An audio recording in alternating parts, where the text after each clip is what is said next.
to the Retrograde video game podcast, where this week we talk about all of the updates and things we want to see new about sports video games. Oh, hot. My name is Andrew Baskin. With me, as always, is the bad boy of podcasting, Mr. Bebop himself. Mikey, Aaron Rodgers were. Aaron, that's a good guy. Andrew, it's a podcast. People who listen to podcasts love Aaron Rodgers. Yeah. This is the way that true. it works. I'm appealing to the masses. I love that, it was like a year and a bit ago. This is a very classic trope. This is a good first thing to talk about. But it's a very classic trope that year and a half goes, I don't know about the vaccine. People are like, you know what? Hey, you know what? He's just, being safe with his body. Fast forward 18 months, he's like, 9/11 is not real. The moon landing's not real. Lizards are people. And you're like, oh, okay. Well, this is he's a conspiracy theorist. Yeah. Wow. This was not just one thing. Yeah. It is so weird how certain people and celebrities, and we will talk about sports games, just we always get immediately derailed. Certain athletes, famous people, cars become like a political stance now. Yes. Where it's like someone talks about the Cybertruck and then looks at you expectantly like, what's your opinion on it? And I'm like, not political. Yeah. I don't give a fuck. It's a truck. car. I don't own one. Is that the thing? I didn't buy it. And they're like, good. And I'm like, I also haven't bought a Hyundai. I haven't bought you hate Asian people. You're like, what the hell did I do? What the hell? I mean, fine, but it has nothing to do with the car. Who told you? What's the guy that's always on fire? The pillow guy, the Goodyear? No, My Pillow. It's a guy that owns this company that makes pillows. And it was like a commercial forever. Okay. And then he became like a guy that shows up on Fox News. And now buying a specific kind of pillow is like voting that you take. It's so weird. That weird form of political consumerism. I don't know what you'd call it. I don't know what to do with it. Instead, we're going to talk about consumerism of sports video games, Andrew. And to kind of give some context for the conversation that we're going to get into, you and I have been playing sports games our entire lives. Entire video game lives. And I've loved them. I've played 1,000 different versions of them from 1,000 different leagues, whether it's simulation, whether it's arcade, the word that I was looking for. Oh, yeah. Whether it's modern, whether it's retro, basketball, baseball, combat sport, whatever it is, we've played all of them. And over the courses of our lives, I think we've fallen in and out of love with all the different variations thereof. And we're kind of, you actually brought this up on a recent episode, and it made us realize that we should spend a whole episode talking about it, is the history of them, where they're at now, where we think they're going to go, some suggestions, some things that we like, dislike, all that kind of thing. We're just going to do a general check-in and talk about sports video games and the state of them. I will say, and I'm trying not to be hot takey about this, is that I'm going to say the title of the episode for Andrew is going to be, why are sports games getting worse? It's a great, you know what? Is that the title of the episode? That's the title of the episode. Okay, we just found the episode. I honestly think with all the money that video games are now producing, and all the money it takes to make these video games, I do believe that the consumer. I do believe. Are you gonna I have a little fan that you can use as you walk around the room, and where's the fainting couch? I really do believe that the consumer is getting a worse product year after year. Yes. And I understand that video games are no longer a year after year product in a lot of ways. Sports games are one of the few exceptions for that. Yeah. And we are just getting worse games. And I really want to talk about why that is, some things we've lost. It was so funny. I was trying to do the math on how many sports games I had bought over the years. And I lost count. It literally is almost 1,000. And I will say maybe the best thing is there has not been a year of my life since I started playing video games where I've not bought a sports game. Oh, that's good, because I had a question about not just how many or your proclivity towards sports games, but I do declare, oh my goodness, I am the prosecution. I'm the judge, jury, and executioner. But was also the types of ones that you've been buying as well. So I'm excited. I'm excited to get into that conversation. Sure. We're going to do that in a little bit. Before we do, off the top, I just want to talk about another little bit of gaming info that I've been excited to get off my chest. I've been struggling a little bit to get myself into the what? Your summer outfit or something like that? No, I'm not struggling with that at all. Oh, okay. I just have to cut a hole in the back so that my butt fits in it. That's about it. Your luscious butt. My luscious butt. Yeah, the biggest part of my body, as everyone knows. Yeah. No, I've been struggling to get into a new game lately. I haven't been gripped, so I've been resorting to sort of old faithful games like Death's Door, Slay the Spire. Talked about those in past episodes. But I think I've got it in me to really sink my teeth into something now. So I was deciding between a few games. Stellar Blade, which came out a few weeks ago. and seems to be getting a lot of positive buzz, was one of the ones I was considering. Dragon's Dogma 2, which came out even more, like probably a month and a half ago now. And then the other one I was thinking of that I keep, it's showing up in my feed, and it's kind of like tempting me with its Siren's Call, because I'd played it before and I never beat it, was Sekiro. Oh, the FromSoft game that I kind of consider the bastard child of those sorts of games. A company you really like. A company I love. Yeah. Every other game that they make, I'm there for, with the exception of maybe Armored Core, which I haven't played. But I was like, Sekiro, I feel like I owe it to myself, Miyazaki himself as well. Yeah. Japanese culture that you don't like so much. Oh, 100%. That we just established earlier. I mean, I'm not going to drive a Hyundai and play Sekiro. Come on. No, but I actually picked it up. I had a version of it, obviously, from when I played back in the day. I put probably 20 hours into it. I was pretty close to finishing it, and I just one day turned it off and never played it again. But I rebooted it, and I've been playing it with this renewed sense of why I want to play it, because you keep hearing about Sekiro, how the combat systems and the mechanics are like second to none, maybe some of the best that have existed in a combat game. A lot of people make that argument.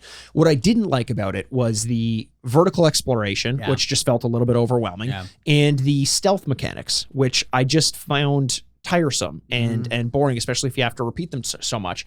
So what I've committed to doing, and it's been working really well for me, is playing the game on my terms.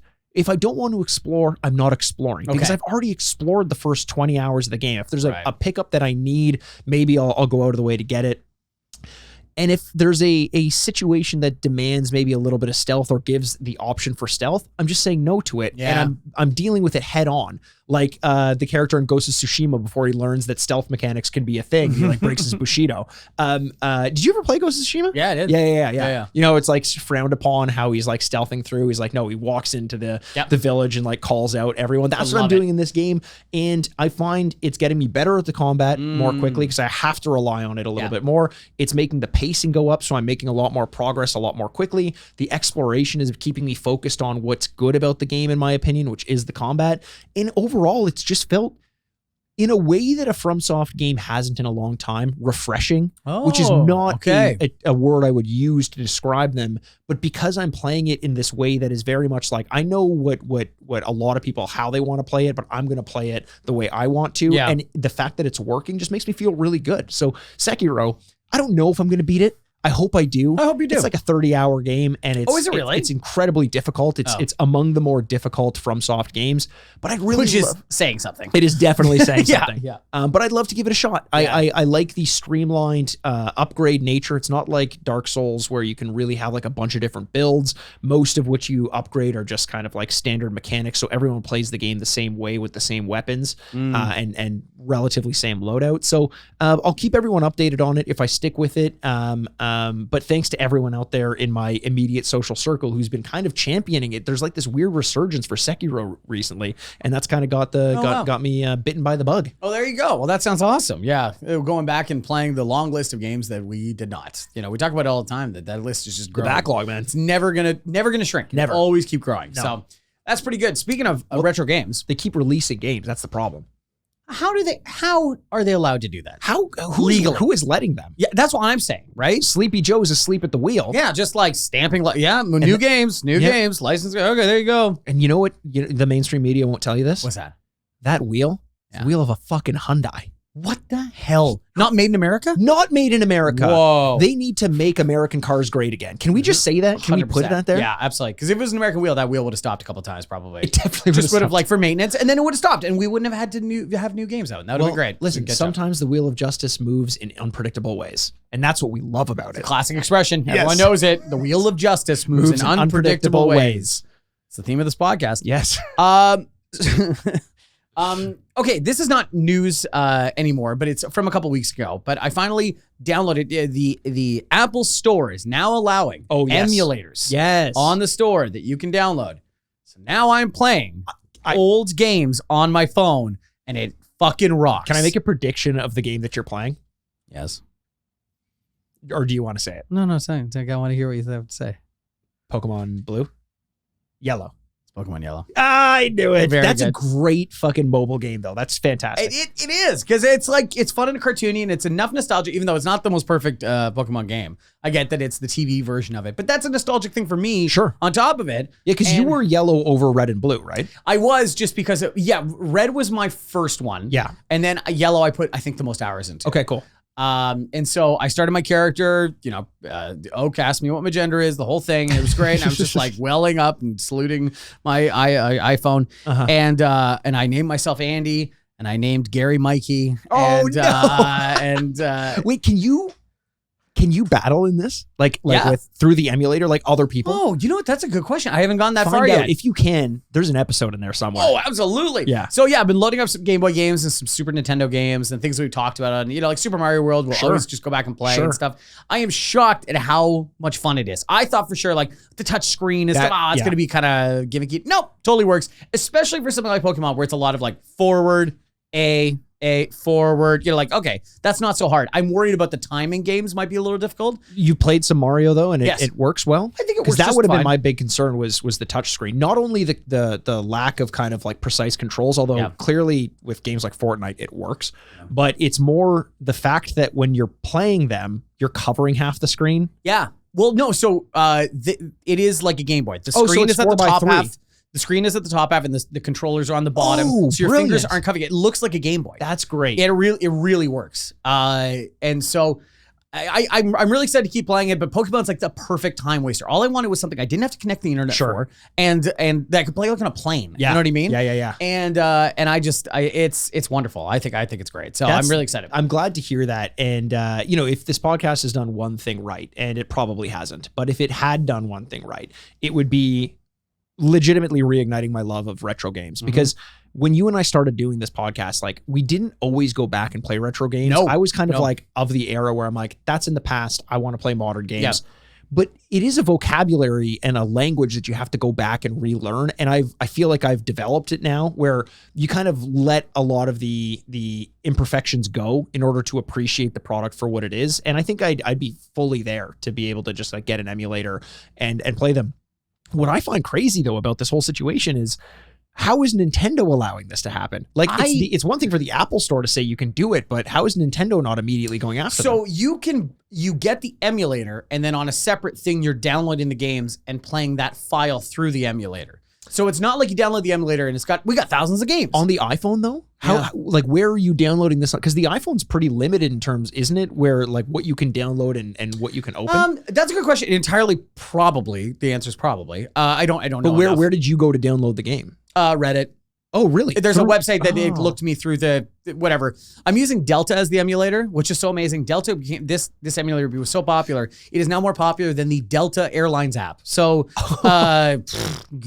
big L for Delta Airlines. Wow. And then I went through the Delta subreddit, and there's all these websites that they're like upvoting like this is a trustworthy one, and that's great. Yeah, it had so many games, like that's cool. So many games. So I've downloaded a couple just to make sure it works, and I'm like, oh shit, this really works.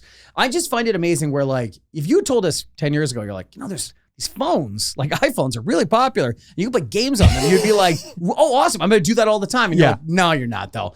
Because games became so gimmicky and like, in-game purchases and things like that. It just feels like I found a couple I liked, and now I get to do this as well. Yeah, it's also, I thought where you're going with that was like you have this modern technology, this massive modern technology, and what you're doing with it is playing a game that's 30 years old. Oh, that's also true. Yeah. I think that says more about the phone gaming or iOS gaming or whatever. Do you know anyone who plays Fortnite on their phone?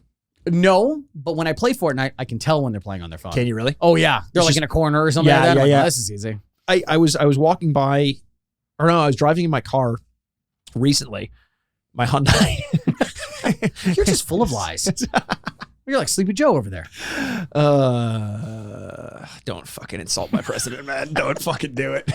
Don't fucking insult my president, dude. I know we joked about it a couple times, but that's one too many. You had your one chance. Yeah. Now they're all real. Next, you're gonna say fuck Trudeau. Fucking lay off, dude. Lay off. No, I can just walk by lampposts and stuff like that. That's where they're all written. Amazing that Canada has ruined the Canadian flag for me. Where anytime I see someone like flying a Canadian flag, I'm like, I don't think I'm gonna like that person. Which is like, what's wrong with the Canadian flag? It's not what's wrong with it, it's who's waving it. I think I think you can, if you have no idea what we're talking about, I think you could probably put it together. Yeah. No, that is so true. Yeah. Sorry. I was driving in my car the other day, my Hyundai, and don't fuck with Sleepy Joe and fuck Trudeau, but don't fuck Trudeau. Yeah. And, good recap. I looked up there was a bus next to me, and I could see someone leaning against the window playing Fortnite on their phone and just like doing well. And I think that's just a skill that I wouldn't have. I never had to learn. I tried to learn how to play games on my phone, but it was at like a very preliminary time of using your phone as a controller. So it sucked. But I think now, like the person wasn't using a backbone or anything like that. It was just on the screen. See, I would have to connect a controller and look like I'm 90 years old. Yes, yeah. Like every person that's like, oh, you can just do that on your iPhone. They pull out the keyboard iPad and they're like, no, I have to do here. You're like, okay, well, that's fine. It's all good. I agree with you. But it's not a skill I have, and really, to be honest, don't really want to have. I'm good. I'm good. I honestly, the only reason this is, and I know whenever I say this is true, most people are like, this guy's about to fuck with us, but this is actually true. Okay. The only reason I have games on my phone, I never play them because I don't love looking at my phone screen. The only reason I have games on my phone is because I live in a condo where the elevator breaks constantly. And I don't want to be stuck in the elevator without an opportunity to play Slay the Spire. That's it. Yeah, that's why I carry a pillow too. Is it really? My pillow. Yeah. Because everyone needs to know how I vote. I carry my pillow in the trunk of my Hyundai. Yeah, exactly. That's what we're playing. I think it's time to. I think it's time to get into to play the national anthem. Sports antics. A couple planes fly over. Is that weird that we still play the national anthem before sports? I constantly think that, like, the problem is the first person to bring it up is going to be like communist. Like, but 100%. Like, it's kind of odd that we play the national anthem before the game, especially when 80% of the league isn't of the nationality of the anthem being played. I think, and someone tell me how wrong I am, I think this became a mainstay after 9/11, whereas like pre that... No, it was always a thing before 9/11. I think before big games, yes, the Super Bowl, championships, things like that. But like game 31 in St. Louis... I think they've always played it before. I really don't think that's true. I don't think they've always played the national anthem before games since the inception of sports. I could have sworn they would. Yeah. It feels like a post-World War II thing or something like that. Yeah, it feels like doing, like, I don't know, like standing the up to Pledge the of plate, Allegiance every morning, you know, like, saluting the flag. I guess. I don't know. Like, it does feel so odd, though. It feels weird. I went down with my player one and her family to Detroit to go watch a game, Tigers game. And it's weird because they weren't playing the Blue Jays. We're from Canada, if you haven't picked up from our weird political stances. Wouldn't it be great if we're Americans going to be having hard opinions on Justin Trudeau? Yeah. Where are you guys from? Denver. What do you think about the Canadian? Well, okay. You know, the House of Commons the other day. Now it's really in trouble. C-SPAN, but it's like a hacked C-SPAN where it's the Canadian House of Commons. We went down to Detroit, and because the Blue Jays weren't playing, which is the only Canadian team in baseball, they only played the American national anthem. And I'm like, this is the first time I've been to a game in forever where all I've heard was the American national anthem, or only one national anthem. Because for the most part, when teams come to Canada to play, more often than not, it's an American team. If it's NFL, except if it's like NBA. two Canadian teams playing. Yeah. Very, very seldom in the NHL. Here's a legitimate question. We're talking about ways in which we can improve sports games. This is one of the elements of today's conversation. And one of the ways I think we can improve games, and you tell me if you're on the same page, you cannot skip the national anthem at the beginning of the game. No, I know every time that they bring up hold to skip, I'm like, get these fucking guys out of here. Here's the thing. And this, I'm putting it out there, and I don't want my name behind this. Because I don't want to be the one who is contributing to people landing in prison. Okay. But if the NSA is paying attention, that hold to skip button shouldn't do anything to actually skip the national anthem. It should hotline straight to the NSA. It should be one of those things where it's like you visit like a website and it's immediately reported to the FBI or something like that. If you hit some keywords, how to build a bomb kind of thing. How to build a bomb, how to blow up a pipeline, which is turns out is a movie as well. Yeah, it is a movie. I learned some very valuable information when I Googled that movie. 100%. So let's start by getting a little bit of context for your experience in sports games, Andrew. Of the following sports games or sports leagues, How many years ago was the last time you played each of these consistently? Oh, this is great. Okay, good. This helps because I have some notes written down here. Okay. Do you want to read them to the class? No, I didn't bring enough to share for everyone. Oh, you didn't bring enough? No. You didn't bring enough notes to share for everyone? No, I didn't bring a note for every single person. How many people did you bring a note for? One. Just you? No, I just imagine I just gave you my phone. I'm like, here's your notes. The NHL. Yeah. NHL game was probably 4 years ago. Okay. Any reason why you stopped playing?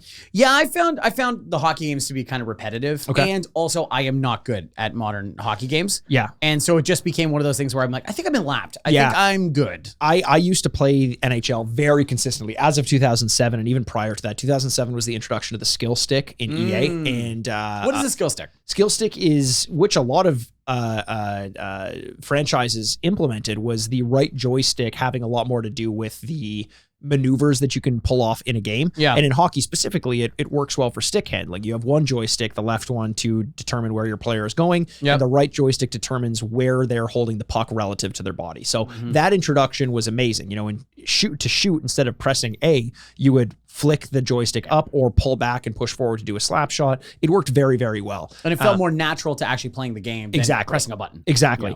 Yeah. And from 2007 on, talking about NHL specifically, up until probably 2016 or 17, I played like multiple seasons every year of hockey. That was the game that I played the most. The last time I really got into a hockey game was, I think, last year's version of NHL. That's the version that I bought. And I kind of bounced off of it because it had been a few years since I'd been consistently in on it. So I haven't played as much of that. Okay. What about the MLB? I bought this year's. I'm playing it now. And did you buy last year's? Is this a consistent yearly purchase It has been a consistent thing for, I don't know, for a continuous period. There was like RBI baseball, King Griffey's baseball in the 90s. High Heat. And then there was a period there where there's kind of like early 2000s, 2010s where licensing got bounced around. It wasn't as good. And then the road to the show, MLB The Show, kind of reestablished itself, and then it became the name in baseball. Yep. And that's, ever since that's happened, I've been buying it. Nice. A franchise I've never played, The Show. Oh, really? Yeah. I feel like I might like it now. My player one really got me into baseball over the last couple of years, and I feel like that might be a purchase worth making because I hear very good things about that franchise. We will discuss it shortly. Okay. Yeah, for sure. It's going to be talked about. What about the NFL? Every year since I've been born. Same thing, asked and answered. Madden was a franchise I never got into either. I like the arcade version of football games. What about Blitz? Yeah, Blitz was great. Blitz was fantastic. Hits. Or no, Hits was the NHL version. The NHL Blitz. NBA. Only the last couple of years I've been on and off, but up until that point, it was just like Madden. I bought pretty much an NBA game every year of my life. 2K most recently, then Live before that. I feel like you've said as well about the NBA, and NBA was the only sports game I played way back in the like 2K1, 2K2 era. Yeah. When those games were Allen Iverson, 100%. You've said before that you think the translation of basketball as a sport to the video game is the closest one-to-one translation of like on court movement. Is that still the case? I don't know if it's as true as it was when I probably started saying that like 5 years ago on this podcast. Yeah. Which I still do believe at that time it was, but now I think it's transitioned a little bit more as basketball gets a little bit more positionless and, funny enough, starts playing more like a video game. Yes. It doesn't reflect the game as much anymore, but I think it's still true if you had to pick one. Let's go on a little tangent because I like what you brought up there. The imitation of sports based on the video games themselves. Yeah. What do you think the best examples of that have been over the past little while? Okay, there's two very clear examples on this. Actually, you know what? No, I got a couple now. Yeah. Okay, basketball for sure is shooting threes. Yes. This was always a thing. As a kid, you would just try and shoot as many threes. You jack up threes all the time because you didn't worry about in real basketball, you worry about if you shoot this three, you lose the opportunity because you're most likely going to lose possession and they will run down the court and score an easy point. It's a difficult shot, right? And so it was a lower percentage shot, but the additional point, the analytical brain would go, but that shot is worth more than a 2-pointer.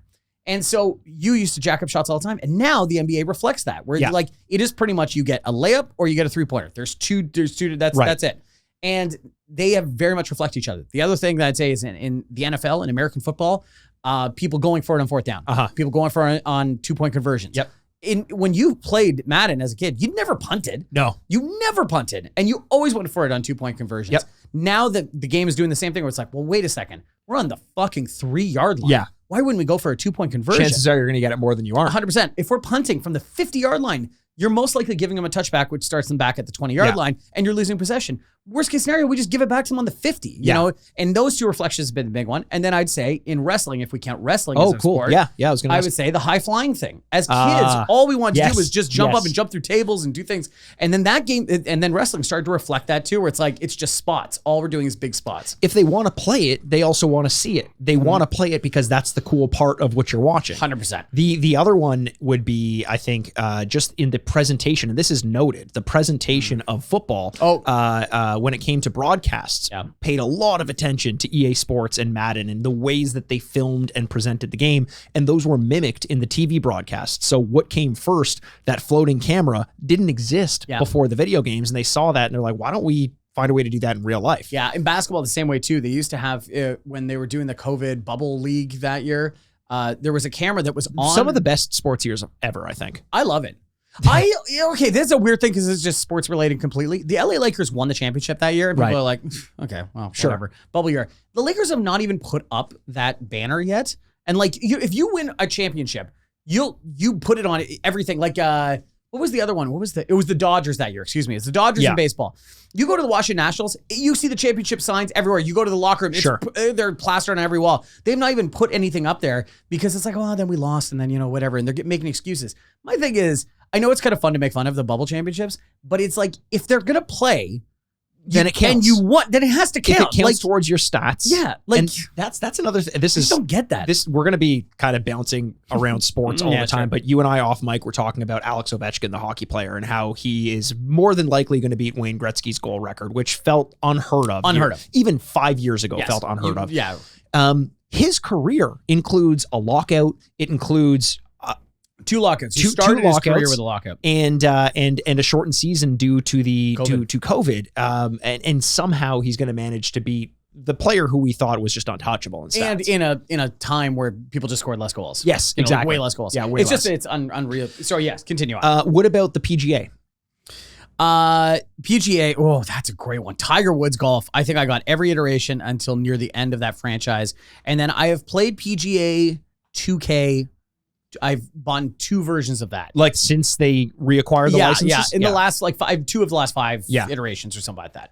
So golf is a huge part. Wasn't Tiger Woods back as the face recently, or was that? I believe they talked about Tiger Woods golf bringing that back again. Or even just him on the 2K, or was that nothing? I can't even remember. Yeah, I can't really remember. It's so funny how that was like a really big one. And also golf video games since the beginning of like PC gaming has been a huge part of it. And now it feels very diminished as like a It 100% does. I feel like they plateaued in terms of what they can do way earlier than other sports games because golf is much more stagnant. I think you can perfect the mechanics. Yes. And once you do that, it's like, what more can you do for physics and like capabilities? Yeah. They did it already. So the leading you to want to buy a new iteration of it just feels less and less and less. Yeah. Like what are the innovations every year? Exactly. What about combat sports then? Let's include UFC, boxing, and wrestling. So wrestling, I'm pretty much like on an every other year policy at this point. That's amazing to me. I love that. I love it. It's so much fun because I haven't bought a wrestling game since the N64, I don't think. Wrestling will be something we talk about because it is naturally built for video games. Over the top, high-flying, customization, creations of storylines, things like that. Makes total sense. Boxing had a real heyday with Fight Night. Oh my God, I have not touched it really since then. No. Well, you didn't have an option to. They're not making boxing games anymore, except there is a new Fight Night game apparently coming out, but that just goes away. You never we also hear hear that for like years ago. Like years. What a classic, nice like example of boxing just shooting himself in the foot constantly 100%. Is the same thing of like, you guys want to play video games? Yeah, that'd be great to maybe advertise which boxers are really good. And you're like, yeah, you're not going to get one. Okay, exactly. cool. Really awesome. Yeah. And then UFC, I bought last year's version and quite liked it, but I had not played one since maybe the first 4 iterations, which are like 15 years ago. Yeah. You know, like before it was the UFC and then UFC 2, UFC 3. Yes, like those the EA version. Yeah. Wild thing that I heard recently, Max Holloway, who is kind of like returned to being the golden boy recently. Well, he is a champion. He is an ex-champion. Oh, no, he is he is the BMF champion as of UFC 300. He said recently that before he had a striking coach, would learn striking through video games. Wow. Isn't that fucking wild? That's awesome. He would just like throw combinations. He's like, oh, that kind of works. And that seems to catch the computer off guard. Let me try that on my sparring partner, which, by the way, poor sparring partners of Max Holloway. A guy that hits hard a lot and doesn't tire. Yeah. This is going to be really fun for me. UFC, the UFC games I really never got into, which is weird because I love UFC. Yeah. Wrestling games I haven't played since the N64 era when those were my favorite kinds of games. I also just fell out of love with wrestling in general. So I think that kind of explains why. You look like a fool now because now it's hot as huge. Yeah, now. It's huge as hell. It's hot as what? It's hot as an American-made engine in a car as it's on the side of the road. As its wheels turn slowly and inconsistently. And then boxing, man, Fight Night was maybe my favorite sports game of all time, so up good. There. And it's just been so upsetting that we haven't had a new one since I think Fight Night Round 4 or something along those lines. Oh, God, champion or undisputed or whatever it is. Yeah. Actually, that kind of relates because I talked about giving up wrestling as a because I don't really follow the sport very much. But when I got into hockey, like the NHL games, I liked hockey, but I wasn't a massive fan. Playing the games made it so that I became a massive fan of the sports. And you alluded to this with boxing, where you're like, you almost have people interested. Put a game out there, and people are going to become massively interested. Are there any games that you've played that have gotten you into the sport as a result of playing them? So almost every one of them I'm talking about has some capacity of kept me interested in the sport. When I was a kid, I learned about the rules of baseball through video games before I learned them through television. Yeah. Like I've one very clear memory where there was a starting pitcher for the Toronto Blue Jays named Juan Guzman. He had an amazing curly mullet. And he was a good starting pitcher. And I remember taking him out because he was tired. Mm-hmm. You took him out. I went to the righty. I got out there and I'm like, Juan, hit the fucking showers. And, I'm like 5. I thought you would like take him out for a nice dinner or something like that. Yeah. I'm like, do you like seafood? There's a wonderful place down the streets. Yeah. Barbarians. Yeah. You want to go get a steak and there's carpet on the ground? And I'm like, oh, he's out because he's tired. And I'm thinking, look with my little what, you like the carpet? Yeah, what a weird mix. Yeah. Every steakhouse is carpeted. It's strange. Disgusting. It is so gross. Yeah. Yeah.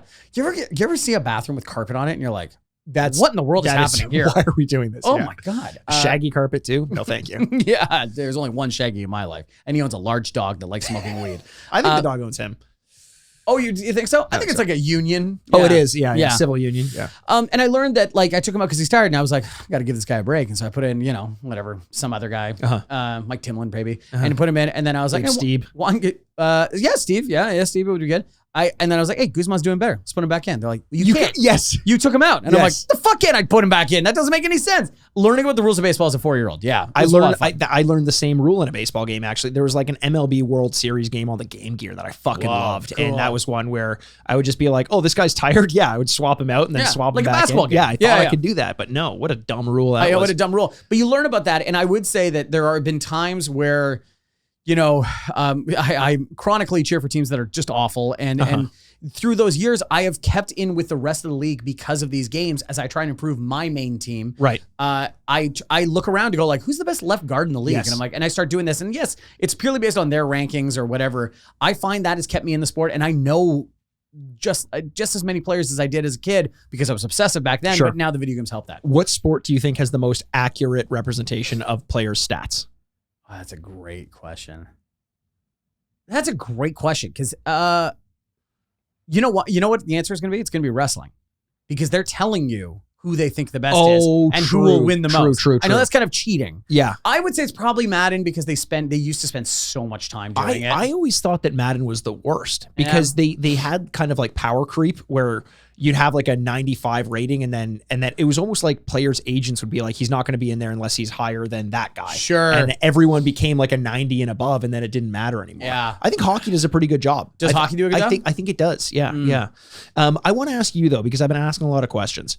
But I want to throw to you because you started this off with this tease of why are sports games getting worse? Yeah. And I've been thinking about that. And I want to know what your take is on that. What like you just talked about how you still play them so consistently. Yeah. Oh, it's because I'm a sucker. Let's get the first thing out of the way. Yeah, it's not like I'm some kind of like no, because I want them to be good. Yes. You know, it's two things that as games have gotten bigger, you know, undeniably bigger, more expensive, better looking. The better looking thing has definitely happened where the games have gotten slicker and the presentation is great and everything. But the gameplay has not evolved in the same way. Sure. And it's one of two things that I think they need to figure out what they want to do.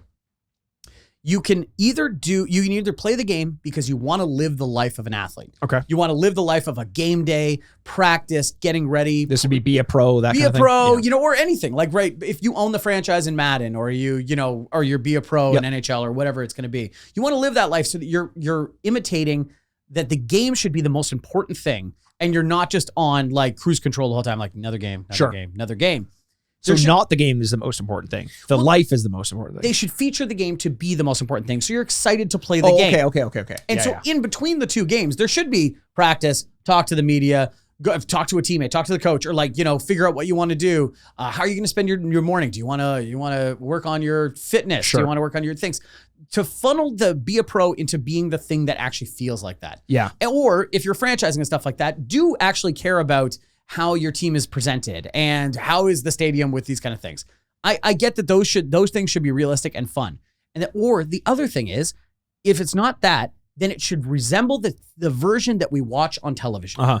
It should look slick and there's gameplay and there's you go in between and there's like actual meaningful in-game commentary that actually applies to the game and stuff like that. It's got to be one of those two things. And I feel like right now they're doing neither. They're living in the middle somewhere where they have a very bare bones career mode that you don't feel cool. No. Like you said in a couple weeks ago in the MLB, you got drafted to the Marlins or something like that. Marlins. And you're like, well, but once I made the show, it just lost its appeal. Shouldn't that be the coolest part if they're going for a story? That's what I'm saying. So I'll ask you this then.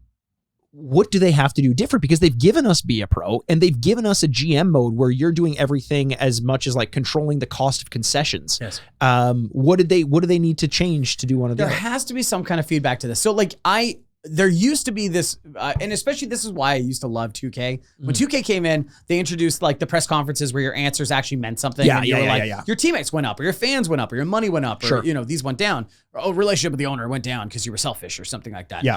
And there was things about like sponsors coming to you and like trying to court you about like, oh, I'm going to wear these shoes, but it's less money. But oh, we really want to wear these ones. Yeah. Those things are fun because they are like a semi-realistic appeal to being an athlete, but only the fun parts. Right. You know, you're not actually sore at home, but like I get to sign with Jordan. I get to wear those shoes. Fuck, that's really cool. They need to celebrate these moments more and building towards these things. Your contract should be a way bigger part of this. Right. Giving you the virtual currency of whatever it is to help you apply for it. It should feel like it's building to something instead of just the repetition of just like at bat. In the basketball games where you're doing Be a Pro, because I haven't played any of the 2K games since that was introduced. Yeah. I say Be a Pro because that's the version in NHL. What is it? Live the Life or something in basketball? I even forget what it's called. My Pro, whatever it is. Face of the franchise is Madden and whatever it is. The dollar figure on your contract, does that determine what you can actually spend money on? Yeah, there used to be, but like then it all pretty much has devolved into just whatever the online card version of things is. Such bullshit. This is what we're going to talk about. Yeah. Like this is where the game has devolved because it's online living currently. And I get why they do it because they're making a ton of money off of it. But it makes the people not want to spend money on the original game because the inside guts of the game that's not living online is just not fun anymore. Let's table the pay to play conversation for a bit, because that's going to be a massive conversation that we're going to lead into. I still want to focus on this element of like making one or the other feel better. What I worry about, you always talk about don't give us what we want, because we want a press conference and we want to be held accountable for something we say to the media, and we want a shoe deal and this and that. But then when it comes down to just pressing a button one way or another, and it doesn't actually feel like, how would you get that to feel cool? I've been thinking about a lot because, like I was saying, I'm playing MLB The Show, and there's these few moments they give you that are like genuinely meaningful, and you're like, holy shit, yes, this actually happened. this should happen once a week. Yeah. Like that there is something that like a reporter asks a question that you've never seen before and you're like, oh God, it's actually real stakes. Yeah. You know, like, were you happy with the pitcher, making that play or something like that? Or that you get a call from your agent that is genuinely like, they should push you in ways of going like, your speed is going down. Do you want to move to first base?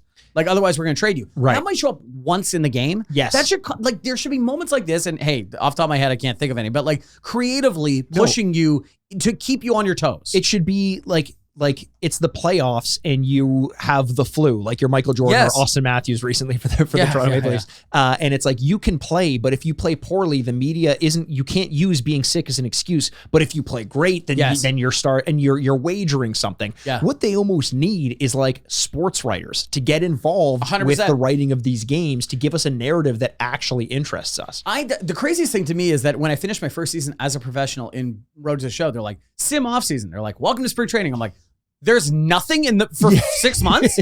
Like there should be a moment where they're like, hey, you're the face of the franchise now. Do you want to have some input into maybe signing free agents? Or like, how do you want to train this offseason? Because usually people go up or down in the offseason. They don't usually show up in the exact same shape or exact same skill set. Like there should be these moments to make you feel involved so that when you get back to playing baseball, you're like, yeah, baseball, right? I'm excited instead of like more baseball. The problem that I see almost though is that if done too well, it interferes with the actual gameplay of like playing the sport itself, where you're almost like you want the game to take on its own feel and the mechanics to be great.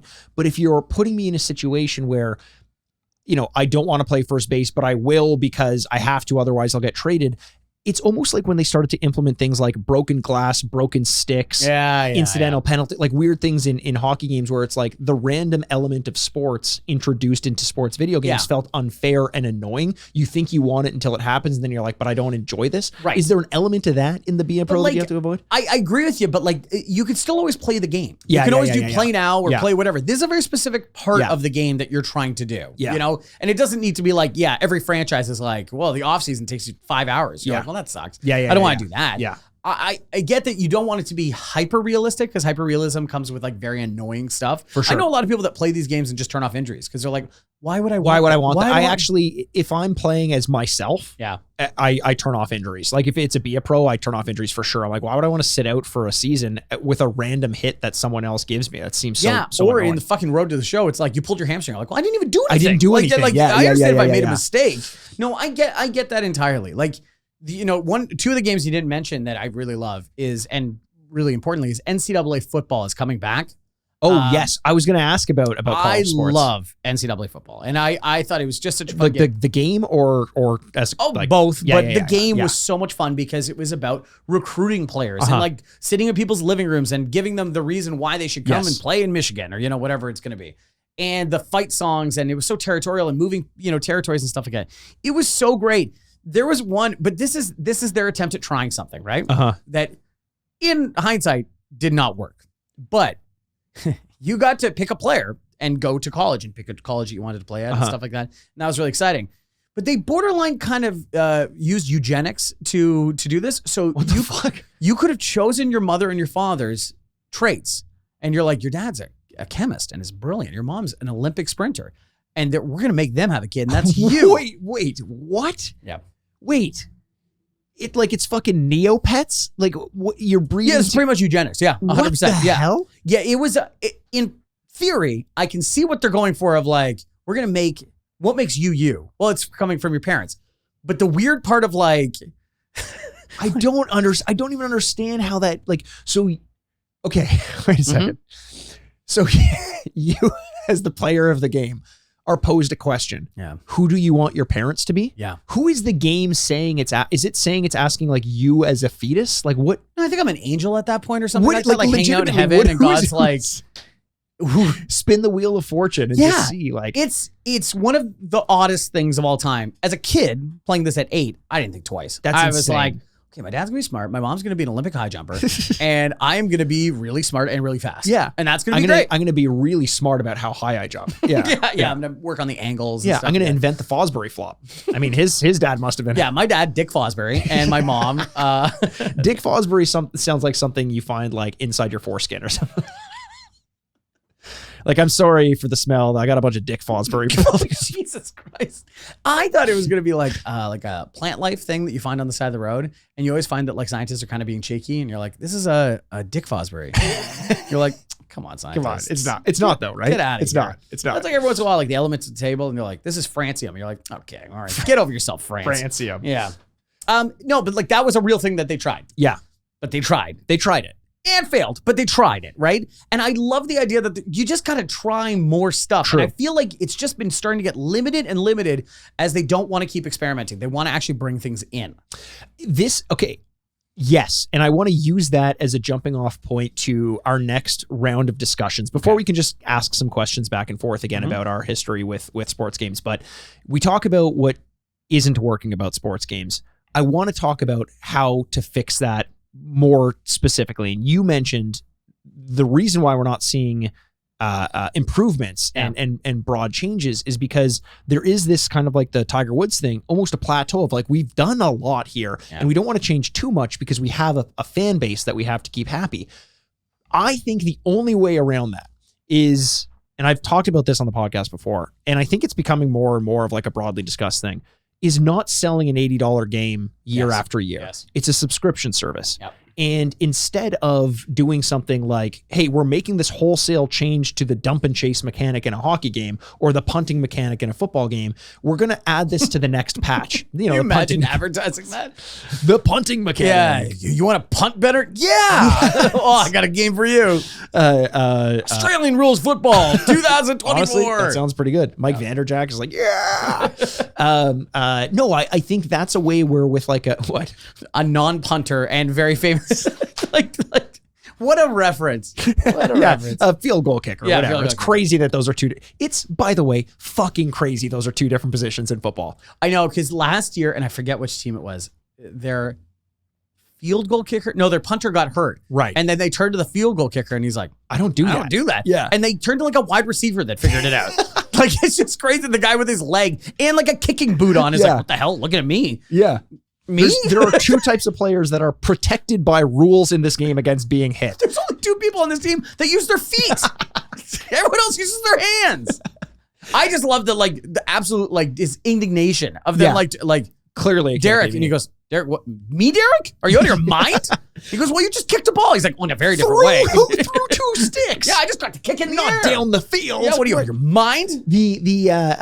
No, but having the subscription model, I feel like they could do like patch updates like they do with Overwatch. How often does a game like Overwatch or Fortnite introduce something and then roll it back when it doesn't work? This would also allow them to imbue Be a Pro mode with storylines where it's like they inject like, you know, it's seasonal. So it's like, oh, it's Christmas time or something. So we're giving I don't know if that works because you play the season at different times, like as you're playing at your own pace, but something like that allows them to be experimental without risking not selling that $80 version of the game for that year and risking them never buying back in. No, I'm completely with you. And I'm surprised Fortnite that model hasn't spread more into gaming in general. I understand that the like life cycles of these games are like 4 or 5 years before like inception to actual market. Right. So like, we still I don't think it's the same with video games, with sports video games. Oh, it can't be because it's yearly. Yeah. Right. So I'm just surprised it hasn't turned into this because they would make more money in the long run. So the argument that I've heard against that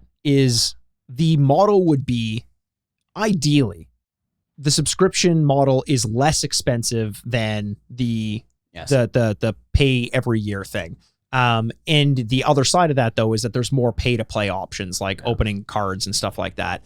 If that's the case, then why would they ever make a change unless they have to? Because we're already paying a quote unquote subscription fee for this $80 game once a year. And then we're also paying the FIFA Ultimate Team and the perk attributes in the NHL games. Like they don't need to make a change because we're all dumb enough to keep buying the games year after year. Until we stop, they're never going to change the model. But it's pretty clear that we're buying less of them. Like Madden used to have like Madden Day, which was like almost a holiday. Right. Now, like clearly we're spending less on them.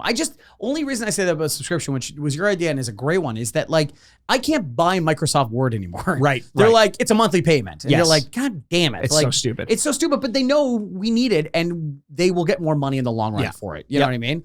You don't buy Netflix. You lease Netflix by renting it every month. You know what I mean? So in the long run, it has to equal more money unless the way that the people are purchasing cards currently is such an overwhelming win for them that they just can't change it.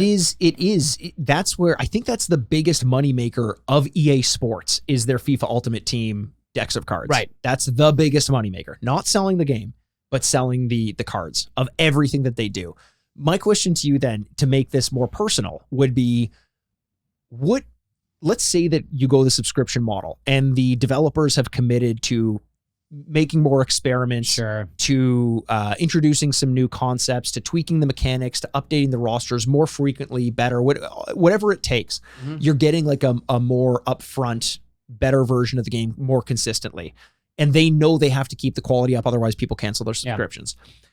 What are you willing to pay month to month in order to justify keeping that in your library? That's a good question. Because you pay for like an $80 game in Canada right now. Like most major titles are $80. And fuck Trudeau. Am I right? And what is that a month? $7, $8, something like that? $80 divided by 12. Yeah, I don't know. Something like that. Yeah, something like that, right? Let's just say it's that. If you say it's $7 a month, that somehow sounds more expensive to me. Once I've played 3 or 4 months, I can cancel it.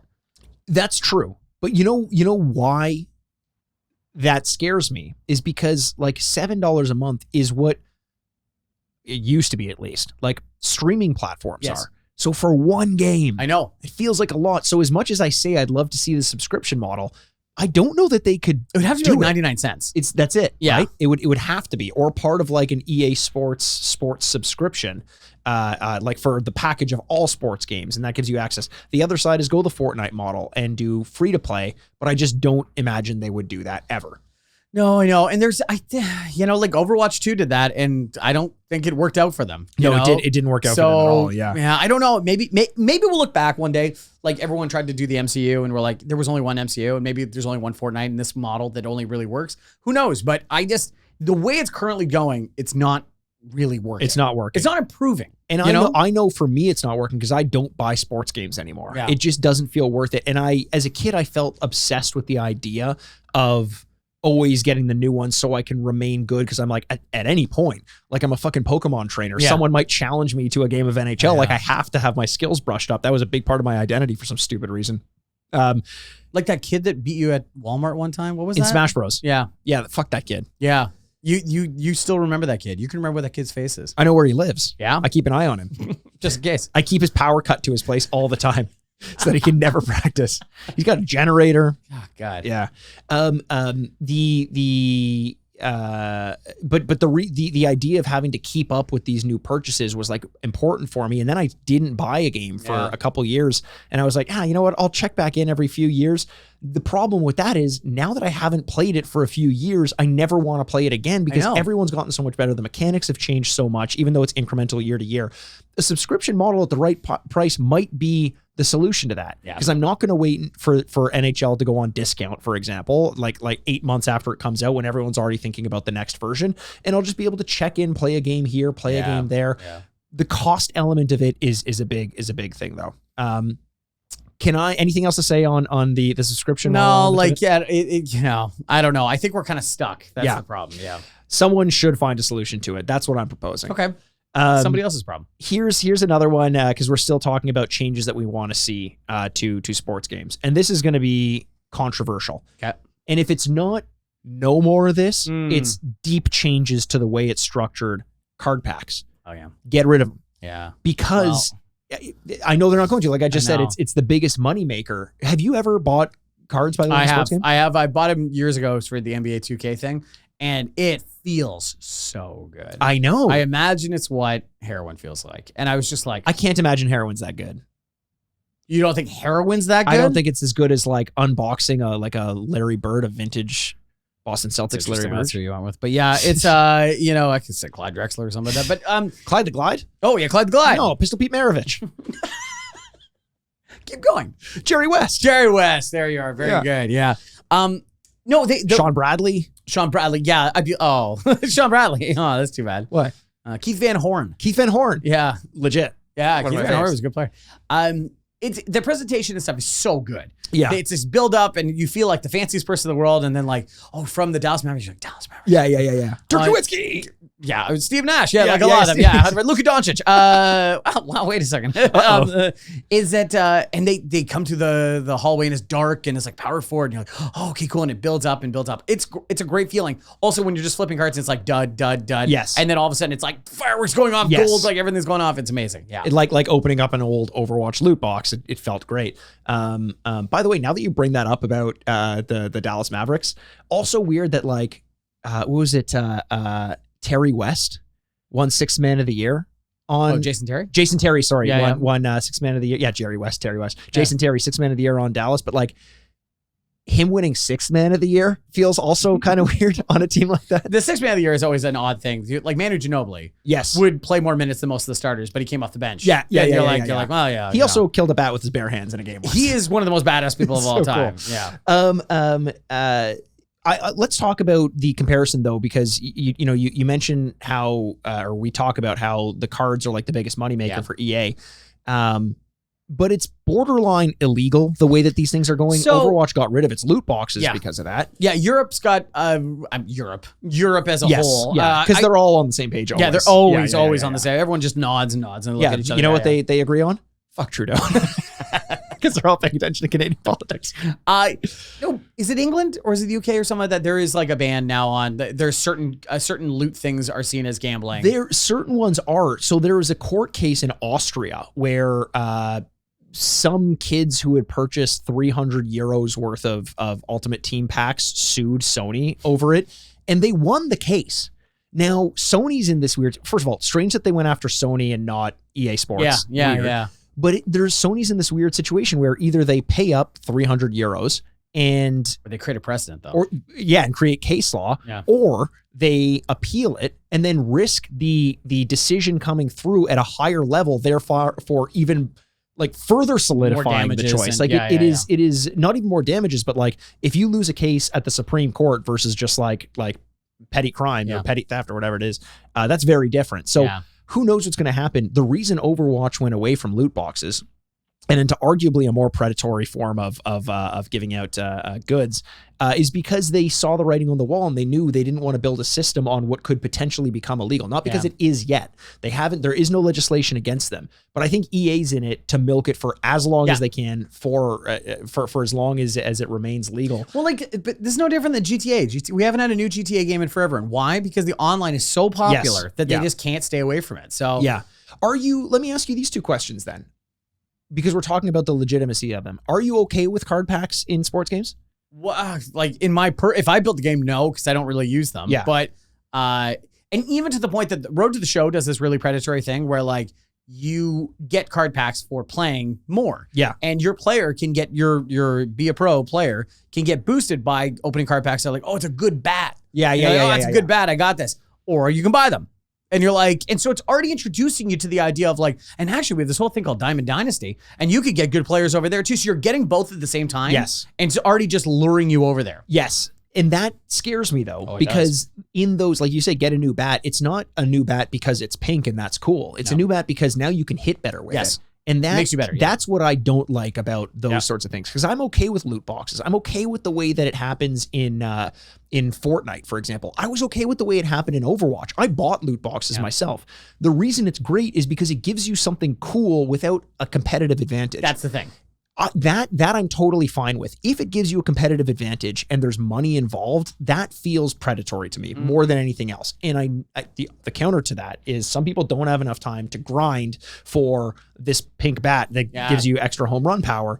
The other side of that though is they've made it so that it wants you to spend the money, so they make the grinding untenable. Like so that almost the only way you can get it is by paying for it, and that changes the balance of a game in a way that I don't like. I would agree with you. It can't imbalance the game.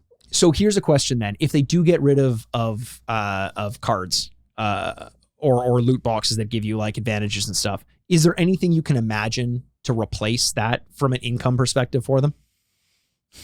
No, like if it's not cards, like the income part of it, I can't fight you on this one because like I understand the game will not be made if they're not making money. So like it is. And if people want to, this is part of the game. There is another podcast right now recording going, can't believe people play franchise. I can't believe people be a pro. All they play is the card side of it. And so like, I get that that's a very, very popular one, but it feels like it's losing the core of why people play the game in the first place. That's true. And if we're kind of in agreement that it's not going anywhere unless it's made illegal, what I would ask them to do, and maybe this is part of the legislation, I doubt it's going to get this in the weeds. But Prime Minister? I don't think so. I doubt it. I doubt it. You know what? I'd vote for him again if he made this change. 100%. You have to carry them over from year to year. And that's another problem with the subscription model. If you buy the game, you don't get to carry your cards over. Yeah. So you have to, and the way they do it as well in Ultimate Team, I'm not sure how familiar you are with it. I've never gotten into it. My brother has, and he explains it to me. In order to get like better and better cards, sometimes they'll be like, here's a rare card. It's only available this week. The only way that you can get this card is by sacrificing X number of cards. So it's like the cards that you have that make like the Portugal team, and then you can get another version of Ronaldo, but you need to put like all players from Portugal who are all above an 85, and then that erases those, not just from your system, the economy of the game, and that feels illegal in some way. In 2K, it would be like there's like levels like a diamond, emerald, ruby, bronze, whatever. It goes down from there, and it would be like to get an emerald, Steve Nash, sure. You would have to donate 5 rubies, or you have to keep counting the rubies and just submitting them in to get that one player back. Yeah.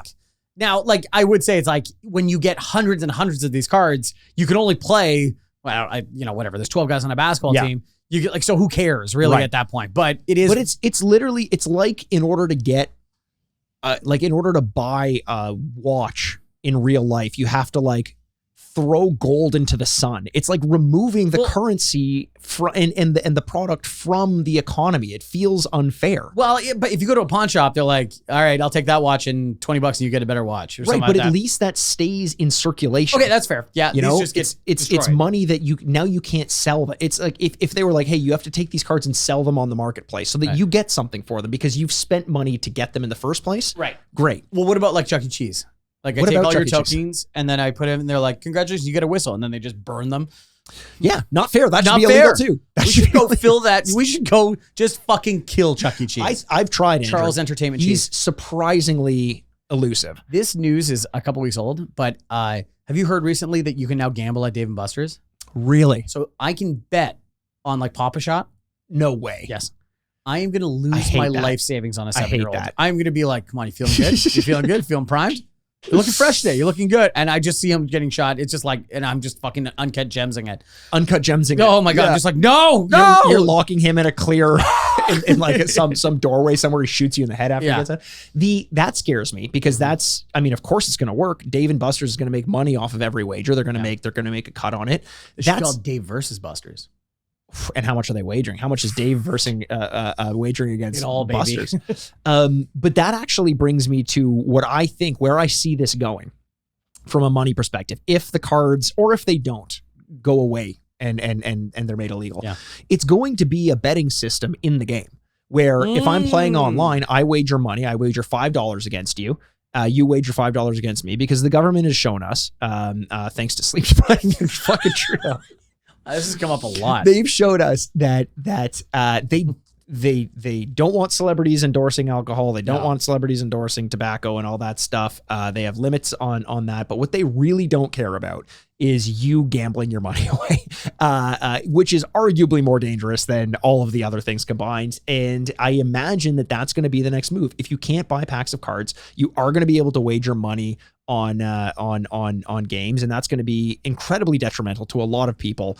Granted, I don't want to be here and prevent people from having fun because I think a lot of people will enjoy that. Yeah. It's just, it seems again predatory. The idea of being able to gamble from your couch is something that scares me a little bit because I can gamble on video games already. I can gamble if the Toronto Overwatch team is going to beat the San Francisco Overwatch team or something like that. You know what I mean? Like there is certain parts of that, and like gambling on yourself is going to be a new concept. Yeah, it's going to be a new concept, and I feel like it's sort of inevitable. And unfortunately, we've spent all this time, and we're kind of wrapping up this conversation on sports, but we've spent all this time talking about the ways in which mechanically we can improve on the game. Improving upon ways in which we haven't even touched about it. How it feels different to tackle someone versus throw, apart from it being a button press or something. Like how to make the game feel more like you're playing the game or something would be an element of making a sports video game more fun. And instead what we end up talking about is what are the companies going to do to make themselves more money, because ultimately that is what's going to determine where these go. And they're licensed. So like it's only one company. It's not like, well, someone should start a new company with it. No, like you're done because you can't use the players' likenesses. And it used to not be that way. There used to be 2 licenses for the NBA, 2 licenses for the NHL. And I don't know if it was just EA being like, we're going to pay whatever their licensing fee is times 1.5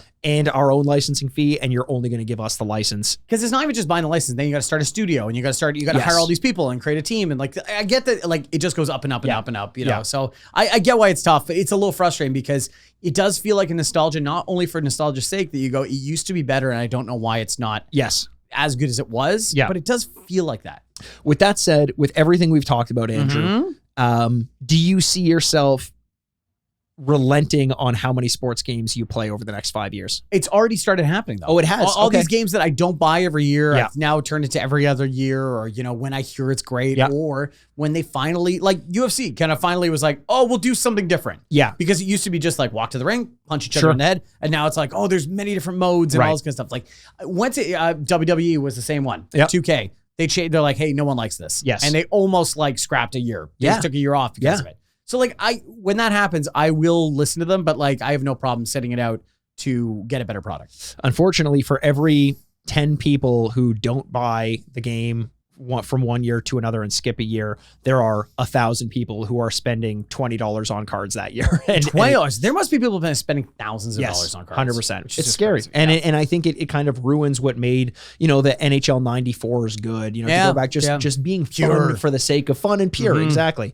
Any other thoughts on sports games and the state of sports games? I'm sure I will sprinkle much more in the next couple of weeks. Yeah. A great conversation all around. And before we leave today, I wanted to give a shout out to one of our listeners who sent us a listener question. By the way, you can do this by reaching out to us, the Retrograde Podcast at gmail.com.